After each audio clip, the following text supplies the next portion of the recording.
As Season 5 comes to a close, Keith Allen is being honest about Below Deck Sailing Yacht. Aside from his companions smooching with Daisy Kelliher and dozing Danny Warren, the deckhand has largely stayed out of the drama. Keith has maintained his composure and been entertaining to watch despite those issues. Fans of Below Deck Sailing Yacht didn't get to know Keith's true self throughout the show, as he demonstrated more than before. Fans were able to learn more about Keith thanks to his visit on Watch What Happens Live with Andy Cohen.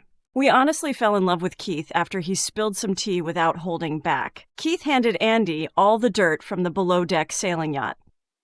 Keith questioned whether working with Chase Limax was really as hard as Gary King was making it appear. Keith said, "No, I really enjoyed working with Chase, but I can understand why Chase and Gary would be at odds." During filming, the WWHL host questioned Keith if he was aware of Gary's feelings for Daisy. "Deckhand spilled, and I didn't realize." Keith revealed that at the start of the season, he and Gary discussed Daisy. Keith questioned Gary directly if he had feelings for the chief stew because they were bunkmates, and Gary said he didn't. "I didn't realize until I watched it now that it was as strong as it was," he added, lying through his teeth. In two different situations, Keith was also questioned regarding Danny and Daisy. Gary was talking about Daisy and the deckhand meeting up. "I would rate him between a 6 and a 7. I believe you are aware.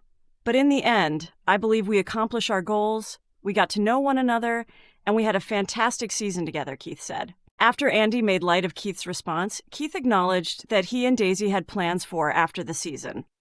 But he didn't go into detail about those plans.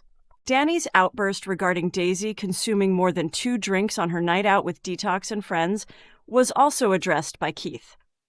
The deckhand recognized that Danny was upset because she was unable to attend the club. But Danny also had too much fun watching Daisy lose some of her tip to Captain Glenn Shepard. It should come as no surprise that Keith isn't a huge fan of Danny, but that was the thing that irritated him the most. As previously reported by Monsters and Critics, Daisy confessed that she hated filming Season 5 due to the animosity of the inside crew. We suspect Keith helped to improve that a little. When Keith Allen appeared on WWHL, he left a lasting impression. I hope he appears on another Below Deck program or season of Below Deck Sailing Yacht.